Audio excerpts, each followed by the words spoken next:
Bismillahirrahmanirrahim. Assalamualaikum warahmatullahi wabarakatuh. Di sini saya dari kelompok 3 akan menjelaskan tentang pengertian dan karakteristik bunga serta jenis-jenis bunga.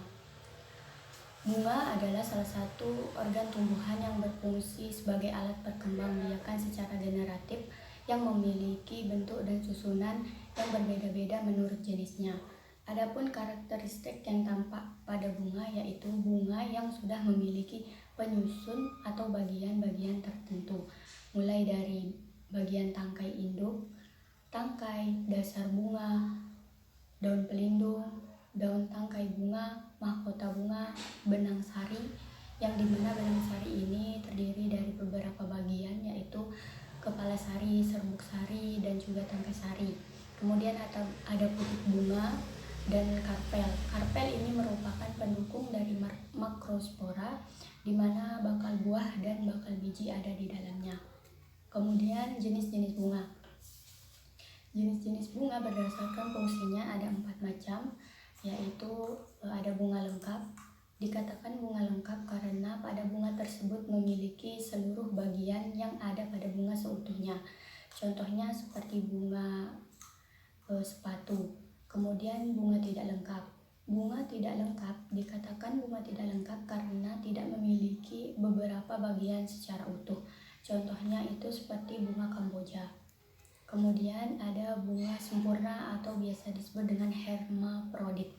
Dikatakan bunga sempurna karena telah memiliki kelopak bunga, mahkota, putik, dan serbuk sari, serta memiliki seluruh bagian dari bunga yang lengkap. Contohnya seperti bunga mawar. Selanjutnya bunga tidak sempurna. Disebut bunga tidak sempurna karena hanya memiliki satu dari organ reproduksi dalam bunga pada tumbuhan. Berarti pada bunga tidak sempurna hanya memiliki putik atau benang sari saja dan tidak memiliki keduanya. Contohnya seperti bunga pepaya. Tidak semua yang berbentuk seperti bunga dikatakan bunga. Adapun modifikasinya seperti bunga kertas. Bunga kertas itu sebenarnya bukan bunga, tetapi itu bentuk modifikasinya. Kemudian materi, braktea, dan organ seksual pada bunga akan disampaikan oleh anggota kelompok saya, Andre Pratama Saputra dan Ridaul Hayatin. Sekian, terima kasih. Bismillahirrahmanirrahim.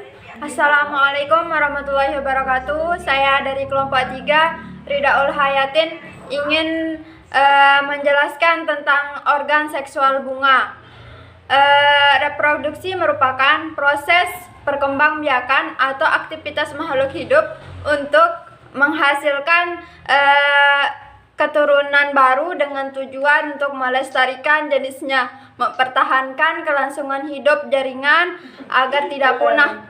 Organisme bereproduksi melalui 2 cara, yaitu 1.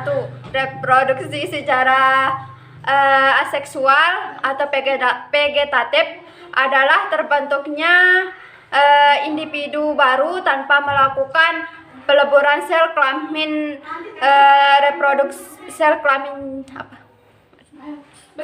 Yang kedua yaitu reproduksi secara vegetatif buatan. Reproduksi secara vegetatif buatan merupakan cara reproduksi dengan campur tangan manusia. Reproduksi dengan cara ini bertujuan agar tumbuhan segera menghasilkan buah yang berkualitas dan dalam jumlah yang lebih banyak serta tahan terhadap serangga penyakit. Reproduksi secara buatan ini dapat dilakukan dengan mencangkok, mengentem, okulasi, dan merunduk. Reproduksi vegetatif buatan yang memanfaatkan kemajuan teknologi adalah dengan sistem kultur jaringan adalah menanam atau mengkultur sel tumbuhan dalam medium buatan yang dilengkapi hormon dari sel tersebut. akan tumbuh individu baru yang sama secara vegetatif buatan akan tumbuh individu baru yang sama dengan induknya. Keuntungan reproduksi secara vegetatif buatan ini yaitu antara lain sifat-sifat tumbuhan hasil reproduksi sama dengan sifat-sifat tumbuhan induknya dan cepat menghasilkan buah. Kekurangannya itu adalah perakaran kurang kuat, terutama yang dilakukan dengan stek atau cangkok, dan jika tanaman dipotong ranting-rantingnya maka dapat menyebabkan menurunnya pertumbuhan. Selanjutnya yaitu reproduksi seksual atau generatif, umumnya melibatkan persatuan sel kelamin atau gamet dari dua individu yang berbeda jenis kelamin. Perkembangan yang terjadi karena adanya peleburan antara dua sel, yaitu sel kelamin jantan atau sperma dan sel kelamin betina atau ovum, sehingga dihasilkan individu baru. Reproduksi generatif pada tumbuhan diawali dengan peristiwa penyerbukan atau persaringan yang dilanjutkan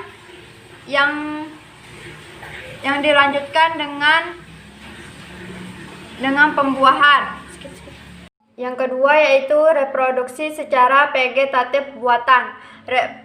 Reproduksi secara vegetatif buatan merupakan cara reproduksi dengan campur tangan manusia. Reproduksi dengan cara ini bertujuan agar tumbuhan segera menghasilkan buah yang berkualitas dan dalam jumlah yang lebih banyak serta tahan terhadap serangga penyakit.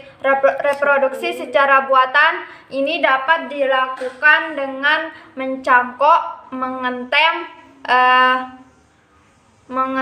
okulasi, dan merunduk. Reproduksi vegetatif buatan yang memanfaatkan kemajuan teknologi adalah dengan sistem kultur jaringan adalah menanam atau mengkultur sel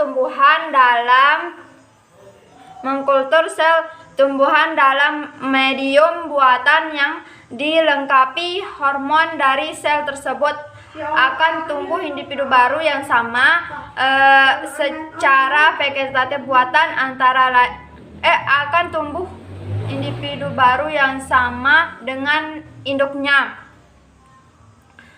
Keuntungan reproduksi secara vegetatif buatan ini yaitu antara lain sifat-sifat tumbuhan hasil reproduksi sama dengan sifat-sifat tumbuhan induknya dan cepat menghasilkan buah. Kekurangannya itu adalah perakaran kurang kuat, terutama yang dilakukan dengan stek atau cangkok, dan jika tanaman dipotong ranting-rantingnya maka dapat menyebabkan menurunnya pertumbuhan. Selanjutnya yaitu reproduksi seksual atau generatif, umumnya melibatkan persatuan sel kelamin atau gamet dari dua individu yang berbeda jenis kelamin. Perkembangan yang terjadi karena adanya peleburan antara dua sel, yaitu sel kelamin jantan atau sperma dan sel kelamin betina atau ovum, sehingga dihasilkan individu baru. Reproduksi generatif pada tumbuhan diawali dengan peristiwa penyerbukan atau persaringan yang dilanjutkan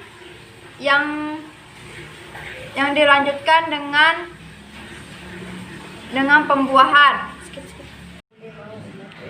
Pembuahan atau fertilisasi pada tumbuhan berbiji akan terjadi kalau didahului adanya proses penyerbukan, persarian atau polenasi.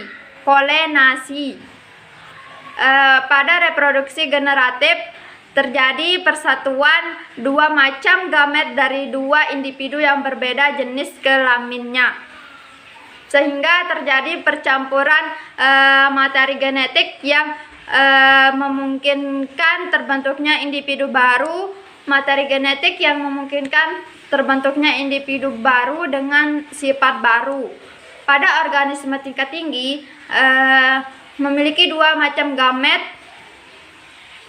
yaitu gamet jantan atau spermatozoa dan gamet betina atau sel telur. Gamet jantan atau spermatozoa dan gamet betina atau sel telur, kedua macam gamet tersebut dapat dibedakan baik dari bentuk, ukuran, dan kelakuannya. Kondisi gamet yang demikian disebut heterogamet. Peleburan dua macam gamet tersebut disebut singami. Peristiwa singami didahului dengan peristiwa fertilisasi atau pembuahan, yaitu pertemuan sperma dengan sel telur. Pada organisme sederhana tidak dapat dibedakan gamet jantan dan gamet betina. Keduanya sama dan disebut isogamet. Bila salah satu lebih besar dari lainnya disebut anisogamet. Sekian presentasi dari saya. Wassalamualaikum warahmatullahi wabarakatuh. Bismillahirrahmanirrahim. Assalamualaikum warahmatullahi wabarakatuh. Di sini saya akan melanjutkan materi yang sudah disampaikan oleh Sherly Apriani, yakni tentang Barathea atau disebut dengan daun pelindung. Barathea yaitu dalam botani adalah organ mirip daun yang dari ketiaknya muncul ibu tangkai, bunga majemuk atau cabang-cabangnya. Organ mirip daun ini disebut dengan pelindung atau Barathea. Apabila berada pada dasar rangkaian bunga, daun pelindung dapat juga berarti daun yang selalu berasosiasi dalam satu rantai bunga atau disebut bunga majemuk.